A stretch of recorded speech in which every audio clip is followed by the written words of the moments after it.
د لوی خدای په پاک او سپېڅلي نامه د بلخ ملي تلویزیون قدرمنو لیدونکو سلامونه ستړي مشئ. زه شمس الله لمن مو د دې ساعت خبرونو ته هرکلی کوم.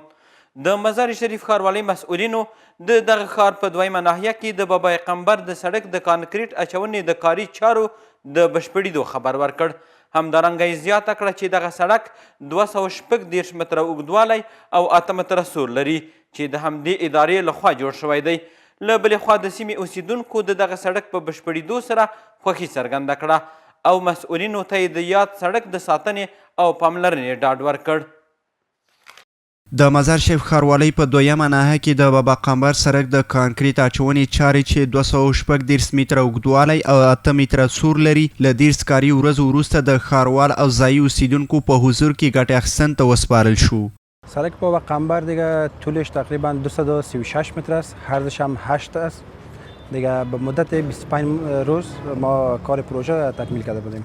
په همدې حال کې د مزار شریف ښاروال وایي چې د سړکونو د کانکریټ کولو چارې په ښه توګه پر مخ روانې دي او له خلکو او ساختماني شرکت څخه یې وغوښتل چې له یادو سړکونو څخه جدي څارنه وکړي. کار خوب به وجه احسن پیش رفته و فعلا به بهره برداری سپرده می شود و ما هم که می بینیم الحمدلله کار خوب شده و در آینده این بسنده نیست. یک سال به شرکت تعلق داره که از این نظارت بکنن، دوم به هر کدام شما تعلق دارن که این نظارت بکنین در سری از این چیزایی که کانکریت از پیش متضرر می شود او را نمانه مثل آب و امثالهم. له بلې خوا د سیمې یو شمېر اوسیدونکي د دغه سړک د کانکریټ د جوړولو هرکلی کوي او د مزار شریف ښاروالۍ له مسؤلینو سره د دغه سړک د ساتنې ژمنه کوي. سرک‌ها که خامه بود خیلی گل و لای بود، ما همیشه به تکلیف بودیم، جویره او نداشت او دانه هر کوچه بند میمون. این فضل خداوند که کوچه جور شد ما از همه مشکلات و بدبختی خلاص شدیم. ما هم اطمینان میتیم که فهمیدیم ما در حساب نگهداری سرک خود و سرسبزی ساحه خود انشالله مقام اول میگیریم. دا په داسې حال کې ده چې د مزار شریف ښاروال رسنیو ته په خبرو کې وویل چې په روان کال کې له 10 زیاتې پراختیایي پروژې پلي شوي او اوس دغه پروژې یو په بل پسې بشپړېږي. په هیواد او ځانګړي ډول بلخ ولایت کې د وروستۍ واورې د اورښت په پای ته رسیدو سره د دغه ولایت د کشندې ولسوالۍ اوسیدونکي له ملي او نړیوالو بنسټونو څخه غواړي چې په خپلو مرستو سره د دغو پیښو د قربانیانو لاسنیوی وکړي. له بلې خوا د یادې ولسوالۍ ولسوال په دې ولسوالۍ کې د وروستیو واورو د اورښت له امله د 550 څارویو د لمنځه تللو خبر ورکوي او زیاتوي چې اسلامي امارت د هیواد د ټولو اوسیدونکو د ژوند او مال په ساتنه کې اغیزمنې هڅې کړي دي. په بلخ ولایت کې د وروستیو واورو ورېدو او د زرګونو څارویو له وژل کېدو وروسته د دغه ولایت د کشندې ولسوالۍ زیانمن شوي خلک اوس له ملي او نړیوالو بنسټونو د مرستې او همکارۍ غوښتنه کوي.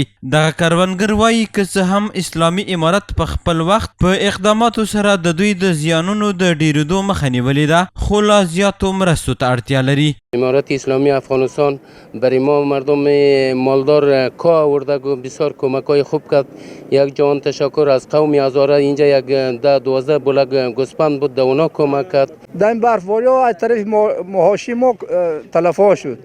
از طرف ما از طرف امارت اسلامی می‌خواهیم که برای ما از طرف مؤسسات کمک شود. ما دیگر از امارت اسلامی و دیگر از مؤسسات از همگیشان ما این کمک خواهان هستیم که برای ما همکاریشان بکنن. په ورته وخت کې د بلخ ولایت د کشندې ولسوالۍ ولسوال هم په دې ولسوالۍ کې د وروستیو واورو د اورښت له امله د اوښتو تلفاتو د شمیر د تاییدولو ترڅنګ زیاتوي چې اسلامي امارت د هیوادوالو د ژوند او مال د ساتنې په موخه لازم تدابیر نیولي دي. نوموړی همدارنګه د ملي او نړیوالو بنسټونو څخه غواړي چې په دغه برخه کې د خلکو سره مرسته وکړي. 7 موترکا به این مردم رساندیم، مواشیشان از تلفات نجات دادیم. تلفات هم البته داشته 550 البته مواشی مردم تلف شده. در این باره همکاری مؤسسات هم میخواهیم که کمک بکنن. د یادونې وړ ده چې په بلخ ولایت کې د وروستیو واورو ورېدو له امله څه باندې 18,000 څاروي او 2 هیوادوال وژل شوي دي او د استوګنې 1 شپېته کورونه ویجاړ او له منځه تللي دي. د مزار شریف ښار د دویمې ناحیې مسؤلین وایي چې د روان کال له پیله یې راهیسې د دغې ناحیې له عایداتي سرچینو څخه شاوخوا 22 میلیونه افغانۍ عواید راټول کړي دي. همدارنګه دوی په دې سیمه کې د 4 پرمختیایي پروژو د بشپړېدو خبر هم ورکوي. نور حال د عبدالمتین ستانکزي په راپور کې. د مزار شریف ښاروالۍ دویمه ناحیه د روان کال په ترڅ کې 22 میلیونه افغانۍ عواید د راټولولو خبر ورکړ او زیاته کړه چې دغه عواید د سوداګریزو جوازونو موقتي کرایي له برخو څخه د دولت خزانې ته جمع کړي. تقریبا 32 میلیون افغانی جمعآوری کرده و منابع عوایدی ما که است از درک صفایی است، جواز است و کرای موقت است. له بلې خوا د دویمې ناحیې انجینر د دغې ناحیې په بیلابیلو برخو کې د یونپس له دفتر سره په همکارۍ د 4 پراختیایي پروژو د بشپړېدو خبر ورکړ او زیاته کړه چې د کارتي مامورین سړک د کانکریټ جوړولو چارې هم بشپړې شوې دي.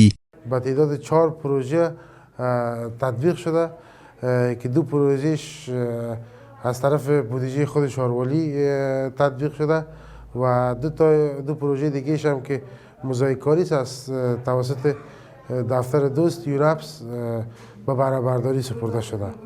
د یادونې وړ ده چې د مزار شریف ښار په دویمه ناحیه کې په بیلابیلو برخو کې 12 کارکوونکي په کار بوخت دي او دا ناحیه یو له ښاري ناحیو څخه ده چې څه باندې 10,000 کورونه او هټۍ لري. د بلخ ملي تلویزیون قدرمنو لیدونکو زموږ خبرونه هم دلته پای ته رسیږي. له ملتیا مو نړۍ مننه. تر بیا ښې چارې.